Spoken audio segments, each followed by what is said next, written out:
Glória a Deus. Nós estamos na reta final do nosso jejum. Pensei que você ia ficar triste, mas você parece estar feliz, né? Está acabando. Mas ano que vem tem mais, né? Amém.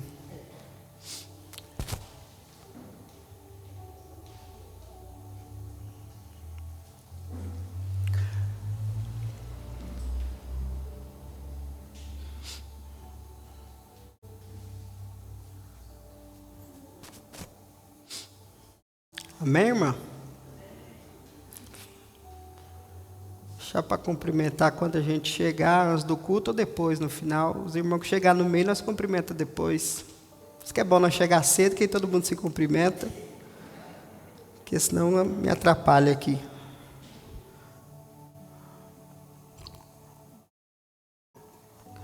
Nós estamos no 14º dia do nosso jejum. E hoje eu quero falar com você sobre o manto que silencia a acusação. Ontem nós falamos sobre os dois caminhos. O caminho dos filisteus, que é o caminho que resulta em guerra, onde nós lutamos pela nossa própria força, e acabamos retornando ao lugar da escravidão, e o caminho do deserto, que é o caminho da cruz, o caminho que nos leva a depender completamente do Senhor. E eu creio que nós escolhemos o caminho da cruz, né? Amém? Amém. Mas eu aposto, crente não aposta. Mas eu creio que, ainda que escolhamos o caminho da cruz, o caminho correto, que é o caminho da maturidade, o diabo ele não vai parar de nos acusar. O diabo não vai parar de tentar nos fazer voltar e escolher o caminho dos filisteus. E como que o diabo faz isso? Qual a única coisa que ele sabe fazer? Nos acusar. Então, por exemplo, imagine que você viveu o seu dia hoje normal, não foi ou não foi? Houve falhas no seu dia, não houve? Não, pastor, hoje eu escolhi o caminho do deserto. E a grande questão é, quando essas falhas acontecem, a voz ela sempre vem. A voz de acusação. Aí, você não falou que você escolheu o caminho aí? Ué, será que é assim mesmo que Deus quer que você age? Vem ou não vem? Como que você pode escolher o caminho da cruz, sendo que você é você? É muito importante você entender que todas as vezes que o diabo vem para acusar você, para apontar os erros que você está cometendo, é porque você está no caminho certo. O caminho certo ele não é ausente de falhas. O caminho certo é quando você compreende que apesar das suas falhas você está no caminho certo. É como o caminho que o povo de Israel seguiu por 40 anos. Eles estavam no caminho certo, mas com a mentalidade errada. Viveram 40 anos sendo resistentes à voz do Senhor. Olha que coisa. Podemos estar no caminho certo com a mentalidade errada. Por isso que é importante nós sempre estar alinhando o nosso coração com a verdade de Deus. Porque o caminho certo com a mentalidade errada vai nos levar à morte. Mas que haja uma mudança de mente na sua vida para que você viva com a mentalidade correta, no caminho correto que você já está. Amém? E o que eu quero falar com você é justamente sobre isso. Já que o diabo não vai parar de nos acusar, nós precisamos ter uma arma para nos defender. Precisamos ter um posicionamento para nos permanecer no descanso. Então, como eu disse para você no começo, nós trilharíamos em base em base de 3 semanas com 3 princípios. Então, na primeira semana eu falei com você sobre ansiedade, o que é ansiedade, o que gera ansiedade. Na segunda semana eu falei com você sobre o descanso, o que é o descanso, quais os fundamentos do descanso. E nessa terceira semana nós vamos falar sobre caminhos práticos de como permanecer nesse descanso. Ontem eu falei com você sobre essa escolha de você decidir viver no caminho da cruz, o caminho da dependência, que é o caminho que nos leva ao descanso. E hoje eu quero falar com você sobre como você na prática permanecer no descanso, rejeitando, silenciando as acusações do diabo na sua vida. E para que você entenda, né? Esses dias eu estou tentando trazer imagens para você entender. Hoje eu quero trazer a imagem de um guarda-roupas para você. Seu guarda-roupa está cheio. E roupa nova. Você quer que Deus mande roupa para você? Já que o demônio fica arrancando roupa dos irmãos, né? Vamos mandar o anjo mandar roupa para você, ué. Você quer que o anjo mande roupa para você essa semana? Você tem fé para isso? Então, amém. Está liberado aí. Deus vai mandar uma roupa nova para você. Eu também recebo, Jesus. Mas imagina um guarda-roupa. E nesse primeiro guarda-roupa, nós temos várias peças. Mas são peças velhas. São peças remendadas.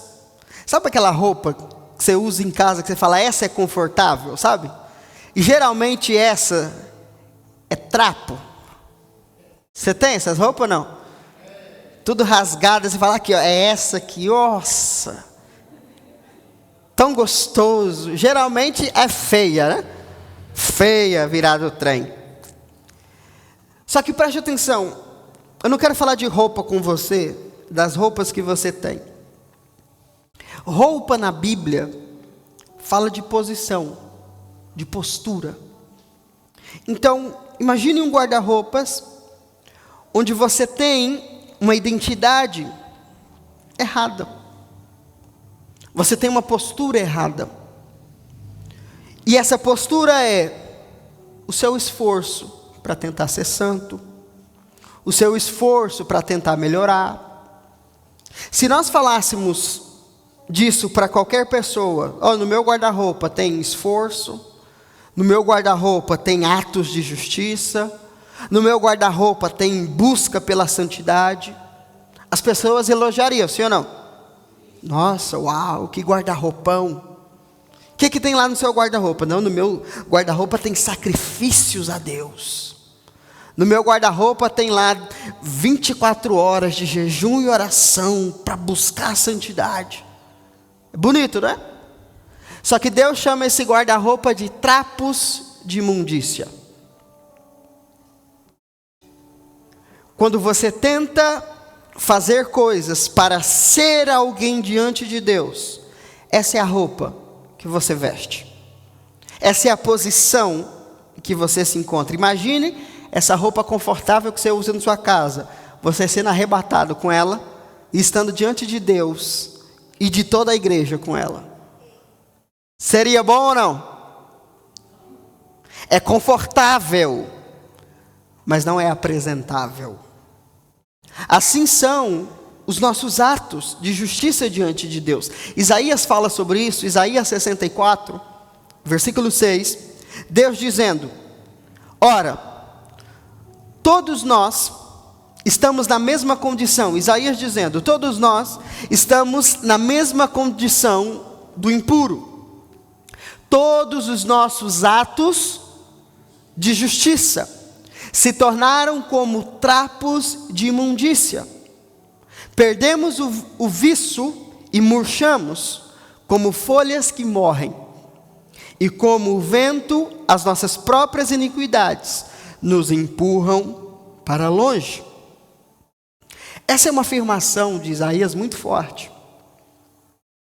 Diante da situação de Israel, em tentar agradar a Deus e falhar constantemente, o profeta Isaías, ele declara isso: todos os nossos atos de justiça. O que são atos de justiça? Tentar ser melhor. O que são atos de justiça? São os 10 passos para ter uma oração fervorosa. Há um tempo atrás, eu também já preguei sobre isso, mas há um tempo atrás tinha uma moda que era os passos de oração. Não sei se é de sua época isso. Primeiro você chega diante de Deus agradecendo. Já passou por isso? Nunca chega pedindo diante de Deus. Chega agradecendo. Depois confesse seus pecados. Depois se humilhe. Depois ore por alguém. Aí depois você pede. Passos de oração. Como orar? 1 hora de oração. Ore 5 minutos por você. Ore 5 minutos pelo Brasil. Ore 5 minutos, não sei por quem. Passos de oração são atos de justiça. Lembre-se que justiça na Bíblia é aprovação diante de Deus. Então, por exemplo, o jejum que nós estamos fazendo pode ser considerado para muitos como um ato de justiça, porque eu estou jejuando, Deus vai me abençoar. Então eu estou me posicionando para merecer a minha bênção diante de Deus. Então, atos de justiça são coisas boas. Amém? No Novo Testamento, essa mesma expressão, atos de justiça, é chamado de obras mortas. Todas as vezes que você lê no Novo Testamento, Paulo dizendo sobre obras mortas, é sobre isso. É sobre tentar fazer coisas para estar aprovado diante de Deus. Agora, Isaías diz que os atos de justiça se tornaram como o quê? Que o Senhor cure seus olhos em nome de Jesus. O que está escrito aqui? Então você está enxergando. Vamos lá, falta força na voz. Você sabe o que é isso? Pano velho, né? Não. Isaías, é porque a nossa Bíblia em português, ela é muito gourmetizada. Ela tem medo de ofender as pessoas.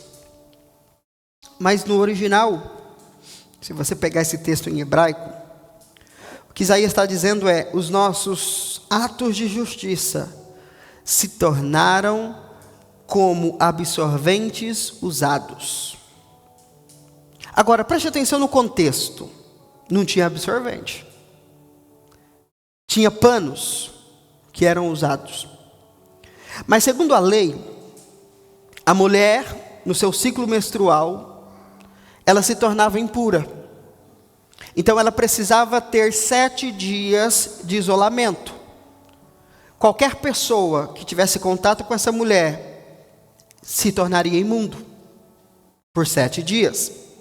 Qualquer objeto que essa mulher tocasse deveria ser destruído. Qualquer lugar onde essa mulher sentasse deveria ser destruído. Qualquer lugar que essa pessoa sentasse, uma pessoa sentasse naquele lugar, ainda que não tivesse nada, mancha de sangue nem nada, só o fato da mulher ter sentado ali, se o homem sentasse ou qualquer pessoa sentasse, aquela pessoa se tornava imunda, deveria ser isolada e aquele objeto deveria ser quebrado. Pensou?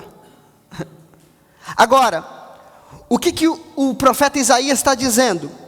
Se uma mulher, nesse ciclo, está perante a lei, imunda, os panos que ela usa também são imundos, então são os trapos da imundície.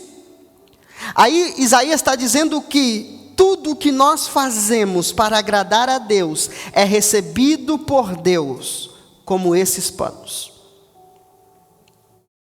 Isso é muito forte. Para quem é um judeu que entende da lei, se a mulher impura usa pano impuro, agora aqui ele está dizendo que de quem são os atos? Nossos, certo? E os atos de justiça são comparados aos panos imundos, certo? O pano é de quem? Nosso. Então se o pano é imundo, eu sou o quê? Então o que Isaías está dizendo? Os nossos atos, por melhores que sejam, não vão mudar a nossa posição diante de Deus, porque são de origem imunda. Então o que na verdade o profeta Isaías está falando para nós é que se nós vivemos a nossa vida baseado nesse guarda-roupa de justiça própria, nós estamos andando com trapos de imundícia. Quando você usa a sua justiça própria, o seu merecimento, para receber algo de Deus, você está se vestindo de trapos de imundícia. Quando você diz, eu mereço, ou eu não mereço, sabe? Eu não mereço isso que eu estou passando. Já falou isso? Saiba que a partir do momento que você fala isso, você está se vestindo de trapos de imundícia. Quando você diz que porque você jejuou, Deus tem que te abençoar, são trapos de imundícia. Mas existe um segundo guarda-roupa. Só que diferente do primeiro guarda-roupa, esse novo guarda-roupa, esse segundo guarda-roupa só tem uma peça de roupa. Esse não é o seu tem um monte. Mas nesse guarda-roupa espiritual só tem uma roupa. E você tem que usar ela todo dia. Você sabe que nós temos roupa para sair, roupa para ficar em casa, roupa da igreja, roupa da rua, né? Você não é legalista, né? Você vai com a roupa da igreja na rua, você vai para a roupa da rua na igreja, é uma vez. Mas essa roupa espiritual é um manto da justiça de Cristo. Nós não temos isso, mas o povo judeu tinha uma peça de roupa chamada túnica. Todo homem vestia uma túnica. Dependendo da sua condição financeira, essa túnica era mais reforçada do que de outros. Mas o que é a túnica? A túnica era uma peça, sabe o vestido? De costura única, tudo fechado? É isso, uma túnica. E essa túnica foi estabelecida pelo próprio Deus, para que os judeus usassem. Porque essa túnica, ela tem um significado. Ela fala da nossa identidade espiritual. Então, por exemplo, o sacerdote, ele também tinha uma túnica. E essa túnica tinha uma única cor, a cor branca. Porque essa túnica representa a nossa identidade diante de Deus. Por isso que você vai ver que no dia, né, não faz isso, porque nós é uma benção. Mas tem igreja que vai batizar todo mundo de branco, já viu? Agora mudou, agora é tudo preto, você já viu? Tudo de preto agora. Por quê? Porque o branco, né, às vezes as irmãs é uma benção, prejudica o branco, tem que ser preto. Não é do demônio não, olha lá pastor, está batizando de preto, olha lá o Satanás. Não irmão, é porque é para cuidar dos irmãos, amém? Então não é porque está batizando de preto que não é salvo não, tem nada a ver não. Mas a túnica branca na Bíblia aponta para a justiça de Cristo em nós. E aqui eu quero compartilhar isso com você para que você entenda que essa é a roupa que Deus quer que a gente use espiritualmente. Deus quer que você jogue fora os seus trapos de imundície. Porque os seus trapos de imundície não correspondem com a sua nova identidade espiritual. Amém? Agora, pastor, eu vou só lavar os meus trapos. Vou lavar. Não. Deus não quer e não nos pede para lavar nossos trapos velhos.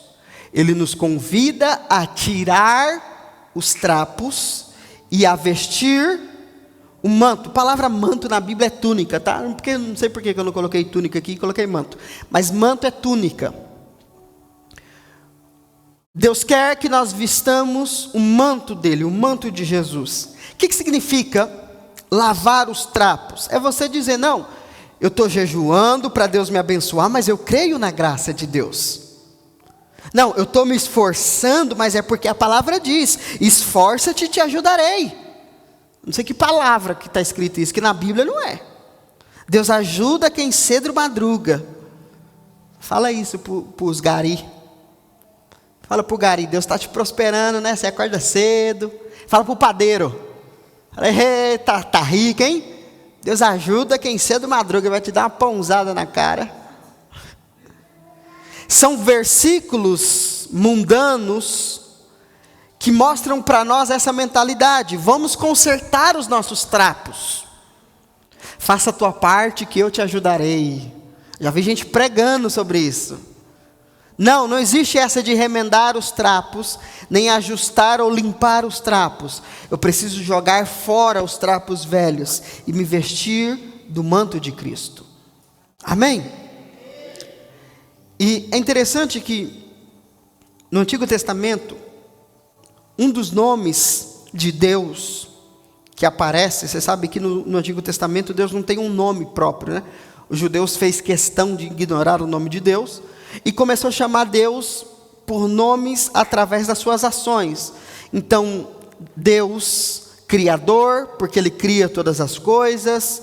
Deus Provedor, porque Ele prove as coisas. E vai dando vários nomes para Deus. E um desses nomes é esse nome aqui, lê aqui.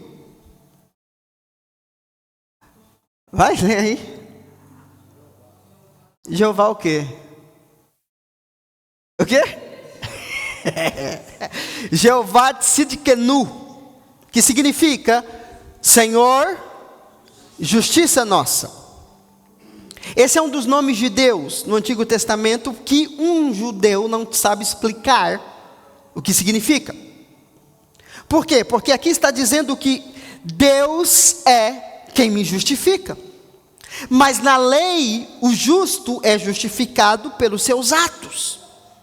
Então, na verdade, esse nome de Deus que aparece no Antigo Testamento é uma profecia para nós.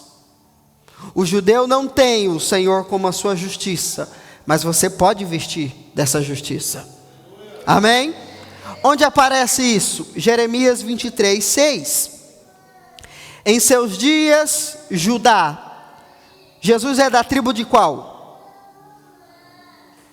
Leão da tribo de? Então Jesus é de qual tribo? Tá certo.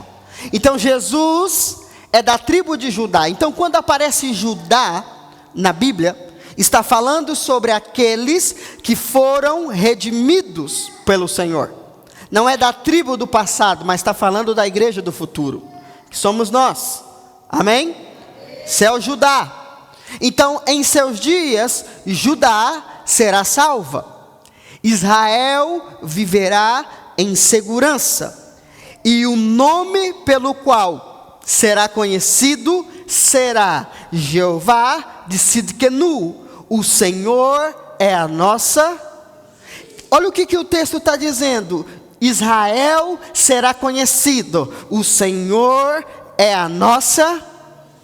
Olha o que o texto está dizendo. O povo de Deus será reconhecido não pelos seus atos, mas pela justiça de Deus em favor deles.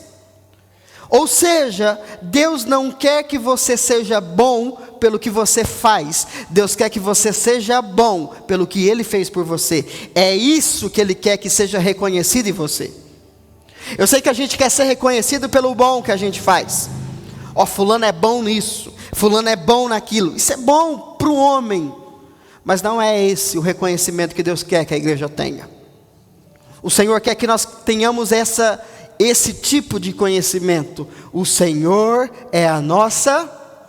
Por que Deus te abençoa? Porque eu estou na justiça. Não porque eu faço justiça, porque Deus é a minha justiça. Amém? Isso é bom você entender. Justiça não é algo que nós fazemos. Justiça é alguém que recebemos. Justiça não é o que você faz. Seus atos de justiça são trapos de imundície. Lembre disso. Tudo que você faz para agradar a Deus não tem valor. Mas quando você entende que você recebeu justiça, tudo que você faz é por gratidão, não por merecimento. Amém? Nós já falamos sobre isso. 2 Coríntios 5:21.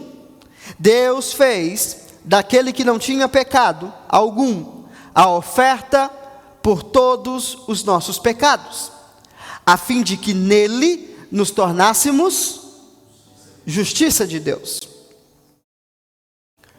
Em Romanos, no capítulo 5, no versículo 17, Paulo diz que nós devemos receber o dom da justiça. Então, justiça é um presente. Justiça é o quê? Presente. Então, eu não sou justo por aquilo que eu faço, eu sou justo por quem eu recebo. A justiça não é merecida, ela é recebida. Você não é justo pelo que você faz, você é justo pelo aquilo que você recebeu. Você recebeu Jesus? Amém. Você crê que você é salvo? Amém. Então você tem a justiça. Agora, essa justiça está no guarda-roupa ou está vestida em você? Porque todo crente é justo. O problema é que uns sabem e outros não. E esses que não sabem são 98% dos crentes. Irmão, o que eu prego para você aqui, 98% dos crentes não sabem.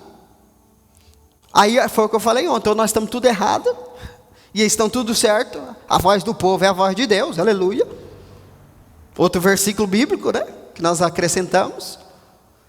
A voz do povo é a voz de Deus. É mesmo. Aí nessa. Entenda que nós escolhemos o caminho da maturidade. E não há nada mais fundamental para a maturidade cristã do que entender a respeito da justiça. Por isso que nós vamos fazer o nosso seminário sobre justificação. Que dia que eu falei que é mesmo? Dia 2? Que dia você falou? 1 e 2. Qual mais? Qual dia você dá? Pensando em fazer 3 dias, 1, 2 e 3 de outubro. Depois eu vou explicar o porquê. Porquê dessa data, né? O porquê eu estou explicando. Nós precisamos entender sobre isso. Mas porquê dessa data? Amém? Então, entenda isso. A sua posição diante de Deus não é baseada pelo que você faz hoje. A sua posição diante de Deus é porque você está vestido da justiça, da perfeição de Cristo. Você não é perfeito porque você é bom, você é perfeito porque Ele é bom. É diferente. Amém? Sua posição diante de Deus não é baseada na sua performance hoje. Sua posição permanentemente. Sua posição, ela não muda. Sabe aqueles crentes, hoje eu estou salvo, amanhã eu já não sei. Está salvo hoje? Estou. E amanhã? Amanhã pertence a Deus. Outro versículo. Amanhã pertence a Deus. Deus sabe de todas as coisas. Não. O Novo Testamento, a Nova Aliança não é uma caixinha de surpresas. É uma certeza, é uma convicção. João escreve numa das suas epístolas: eu vos escrevo para que tenhais certeza da vida eterna. É uma convicção, eu tenho a vida eterna, eu sou justo, e a minha condição, a minha posição é permanente. Não tem essa de que quando eu peco eu caio da justiça, quando eu peco eu deixo de ser salvo. Não, a minha posição é permanente. E por que ela é permanente e perfeita? Porque eu fui vestido com a perfeição de Cristo.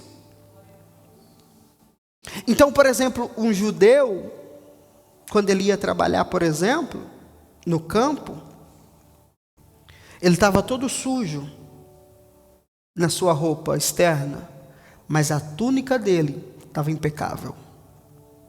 Isso é uma coisa importante. A túnica, ela é interna, ninguém vai ver você de túnica, mas você precisa saber que ela está em você. Pastor, o que é túnica hoje? Cueca, calcinha. Você não precisa sair mostrando, ó, estou de cueca, hein, pessoal? Apesar que tem gente que gosta, né? Põe as calças bem aqui, assim, e sai andando na rua, né? Ou as irmãs põem o short, vai até aqui assim. Ninguém precisa saber da sua justiça.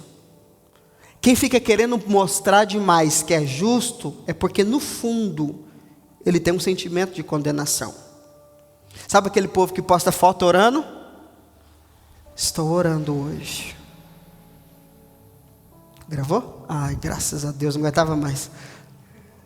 Falsidade, Deus não precisa disso. Então, um judeu, ele podia trabalhar onde fosse. Ele estava sujo por fora, mas a túnica dele estava perfeita. O que significa? Você pode estar aparentemente sujo. Você pode estar aparentemente condenável. Mas a sua identidade por dentro, a sua justiça está resguardada. O que vem de fora não vai afetar aquilo que foi colocado dentro de você. Amém? Então, entenda que o diabo, ele vem para nos acusar. E qual é o objetivo dele? Nos fazer voltar para os trapos de imundícia. O diabo quer dizer para você, você tem que orar mais. Agora, é mentira? Vamos lá, é mentira? Não. O diabo fala, você tem que parar de pecar, você peca demais. Ele está falando mentira? Você vai falar, cala a boca, diabo, eu posso pecar. Você vai falar isso? Não. Ele está falando a verdade, sim ou não?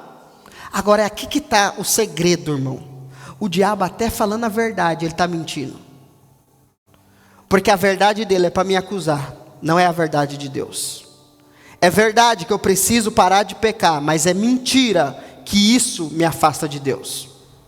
É verdade que eu tenho que orar mais, mas é mentira que isso vai me aproximar mais de Deus. Porque eu já sou aproximado de Deus. Os meus atos não são para eu ser, é porque eu já sou. Então o diabo, ele vai vir acusar você, ele vai tentar fazer você olhar para os trapos da imundícia, mas você precisa ter o espelho. Lembra do espelho que eu falei? Lembra? Por isso que é bom trazer imagens, né? Você precisa ter o espelho certo e olhar para a coisa certa. O espelho da graça não diz que você é o que você faz. O espelho da graça diz que você é quem Cristo é. Essa é a nossa justiça.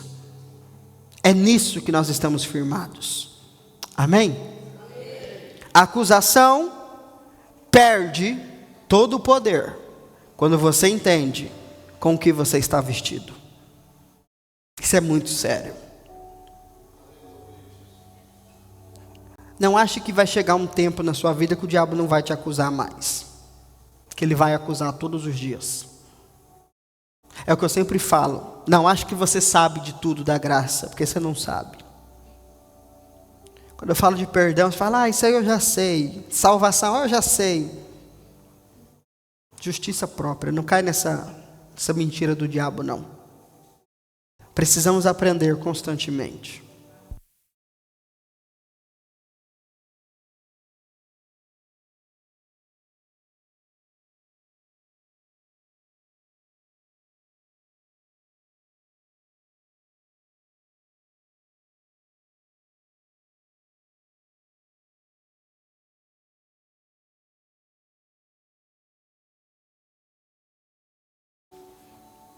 Agora, para a gente encerrar, preste atenção nessa frase, porque ela é muito importante. A acusação perde todo o poder quando você entende. Preste atenção, interpretação de texto. Uma função básica para o ser humano, né? Deveria ensinar isso desde criança. A acusação perde. Isso significa que ela existirá. Não ache que o diabo vai parar de te acusar, porque ele não vai. O diabo não se converte.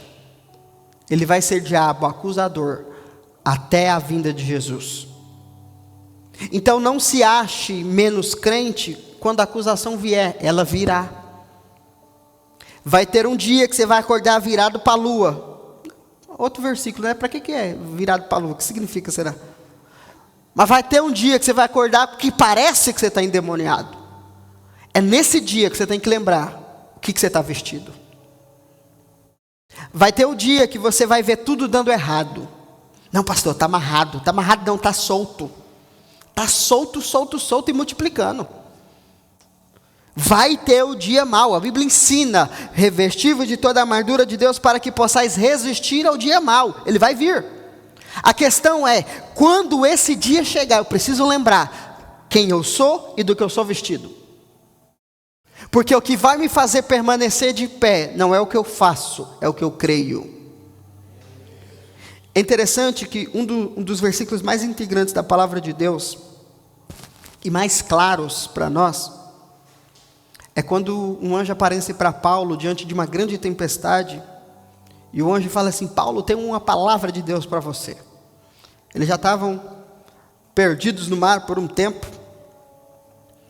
Aí imagina Paulo, aleluia, o anjo veio trazer a direção, a salvação, agora nós vamos para casa. O anjo falou: Paulo, é o seguinte, vai destruir tudo. Imagina Paulo, você está repreendido, anjo. Você está amarrado. Ele fala: não, estou soltinho aqui, ó. Vai destruir tudo, vai se perder tudo. Mas a sua vida e a vida de todo mundo está salva. Amém? Aí o anjo, tchau. Aí Paulo, peraí, como assim? Não adianta orar, ninguém vai te ajudar, Paulo, vai destruir tudo. Não adianta pedir misericórdia, não vai ter misericórdia, vai acabar com tudo. O que era o navio? O que era a carga? Prisioneiros, gente de sem valor. Aí Deus falou para Paulo: Paulo, avisa o povo, come, se fortaleça, que o pau vai quebrar. Aí Paulo acorda e fala: pessoal, reúne aqui, eu tenho uma palavra de Deus. Nós já estamos perdidos aqui um tempão, né? Parece que não tem solução, mas olha, Deus me deu uma palavra. Aí o povo, oh, aleluia, Deus é bom, né, Paulo? Fala. Ó, o seguinte, Deus falou que vai destruir tudo, vai acabar com tudo. Não adianta tentar salvar nada, vai morrer tudo, vai acabar tudo. Paulo, que palavra é essa? É a palavra de Deus. Mas nenhum de nós vai morrer. Agora, preste atenção. Isso aqui que eu acho maravilhoso. Por que a palavra é importante? Porque quando a tempestade veio, o barco começou a se romper, tudo começou a quebrar. Qual que era a palavra que eles tinham que ter? Tudo vai se perder, mas nós estamos a salvos. O que significa? Na hora que você está vendo que parece que vai destruir tudo, mas você tem uma palavra, Deus falou que vai te guardar. Parece que eu vou morrer, mas Deus já me avisou, eu não vou morrer. Irmão, isso faz toda a diferença. Nessa palavra específica, o que Deus está dizendo para Paulo é preciso que tudo se perca, mas vocês serão salvos. Agora, o que isso significa na nossa prática? Vai acontecer momentos em que nós vamos clamar para Deus salvar o barco, e Deus não vai salvar o barco, mas Ele vai salvar você. Não, pastor, palavra triste. Não, palavra real. Porque às vezes você vai achar que a bênção de Deus está em lhe fazer coisas. Não, às vezes a bênção de Deus está em você perder as coisas. Porque quando Paulo perdeu tudo que ele tinha, ele foi parar nesse episódio numa ilha. Olha para você ver que coisa triste, irmão. Aí ele chega lá nas tábuas, arrastando a galera, e chega lá. Aí falei, pessoal, estamos vivos, né? Graças a Deus, vamos fazer uma fogueirinha que está frio. Olha, pegar uns gravetos. Aí Paulo está carregando os gravetos, de repente a cobra gruda na mão dele. Aí fala, essa parte o anjo não falou. Aí o que a Bíblia diz? O Paulo vai andando com a cobra na mão, acende o fogo, sacode a cobra no fogo, a cobra solta por causa do calor, vai embora, e Paulo continua a vida dele. Por quê? Porque o anjo deu uma palavra, sua vida não vai se perder. O que significa? Se a cobra me morder, eu não vou ficar preocupado com ela. Eu tenho uma, ela não vai me matar. Não sei por que Deus destruiu o barco, não sei por que eu vim parar nessa ilha, nem por que essa cobra me picou, mas eu tenho uma palavra, eu não vou morrer. Isso significa o quê? Aparentemente as coisas estavam dando tudo errado. Aí o que acontece? Os moradores da ilha estavam tudo louco, olhando para Paulo e falou assim, Deus está irado com esse cara. Deus tentou matar ele na tempestade, não conseguiu, agora ali ó, A cobra picou, ele vai morrer. A Bíblia diz que todo mundo ficou esperando Paulo morrer. Aí passou umas horas, Paulo não morreu. Ah, é Deus, ele é Deus. Já mudou a conversa. Não, você é Deus, o que se quer? Aí Paulo falou, não sei, vim parar aqui. Não tem uns doentes aí não, uns trem aí? Aí o cara falou, não, o chefe da nossa ilha está doente. Eu falei, será que foi para isso que Deus me mandou aqui? Vamos lá. Aí Paulo vai lá, cura o cara da ilha, e ele ganha a ilha toda para Jesus. Aí Paulo, rapaz, será que é por isso que Deus regaçou meu barco? Aí o que a Bíblia diz? Que esse povo construiu um barco para Paulo e falou, agora você pode ir.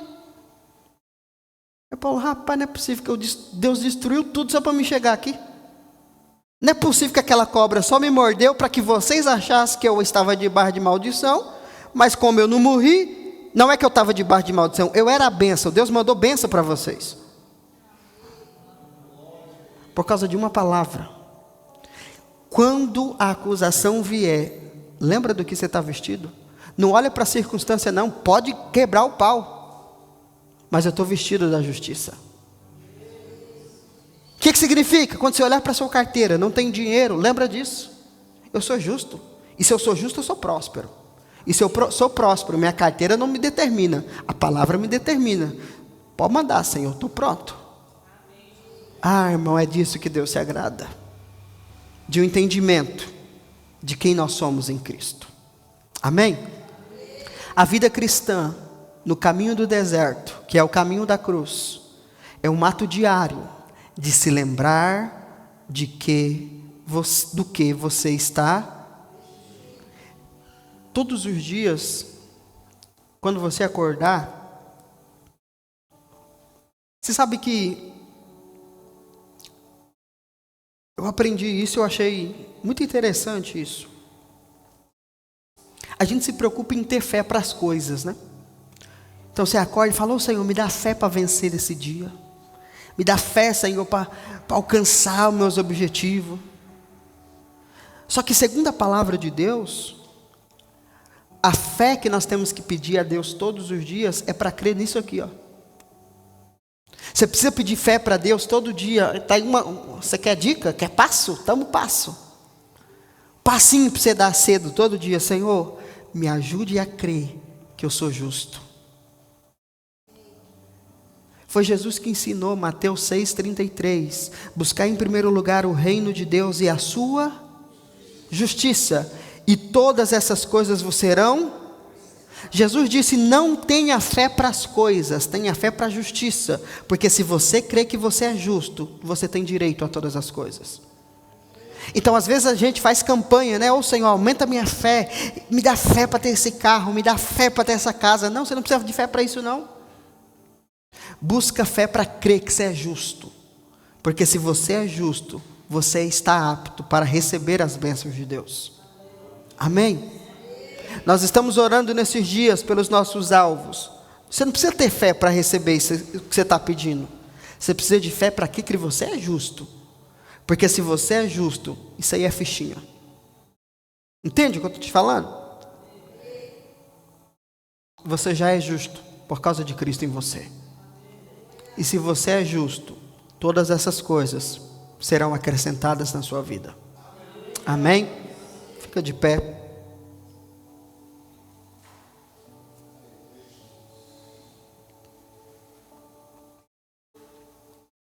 Lembre do espelho. Pare de olhar para as suas obras e comece a admirar a obra de Jesus. Olhe para Ele.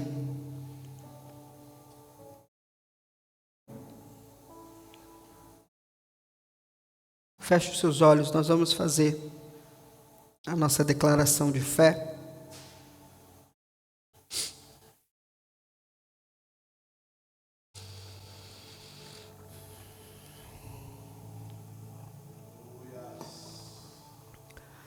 Diga, eu renuncio aos trapos da minha justiça.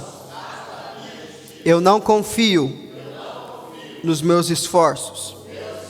Hoje, pela fé, eu visto o manto de Cristo. Eu não sou o que eu sinto. Eu não sou o que eu fiz. Eu sou a justiça de Deus em Cristo Jesus. Quando a acusação vier, eu não vou responder. Eu vou apontar para o manto que eu estou vestido. Minha posição é perfeita. Minha aceitação é completa. Eu estou em paz com Deus. Não pelo que eu faço, mas pelo que Jesus fez. O Senhor é a minha justiça. E é por isso que eu estou em paz. Pai, no nome de Jesus, que venha a revelação da justiça de Cristo sobre nós. Dai-nos fé não para ter coisas, mas para crer que nós somos justos. Se buscarmos a justiça, todas as coisas nos serão dadas. Se crermos que somos aprovados incondicionalmente e eternamente diante do Senhor, as bênçãos do Senhor virão e nos alcançarão. Então, Pai, que nessa reta final desse jejum, tenhamos clareza, convicção do manto da justiça que está sobre nós. Nós somos justiça de Deus em Cristo. Nós rejeitamos, anulamos todos os nossos trapos de imundície. Nunca mais tentaremos nos apresentar diante do Senhor com esses trapos. Mas nos vestimos todos os dias do manto perfeito, da justiça perfeita. Em nome de Jesus, Senhor. Debaixo dessa justiça somos curados. Debaixo dessa justiça somos aprovados. Somos escolhidos, aperfeiçoados, libertos, transformados, prósperos, abençoados, usados pelo Senhor. Tudo o que precisamos está debaixo dessa justiça. Então que o Senhor nos dê fé para viver nessa verdade, Pai. Em nome de Jesus. Quando a acusação vier, quando a adversidade vier, que possamos nos lembrar do que estamos vestindo, da palavra que está sobre nós. Em nome de Jesus, Pai, nós nos revestimos dessa verdade. E ao comer do pão, ao beber do cálice do Senhor nessa noite, nós proclamamos mais uma vez: o Senhor é a nossa justiça. A obra consumada é o que nos justifica. Obrigado por isso, Senhor. Obrigado, Pai. Amém? Sai do seu lugar. Venha pegar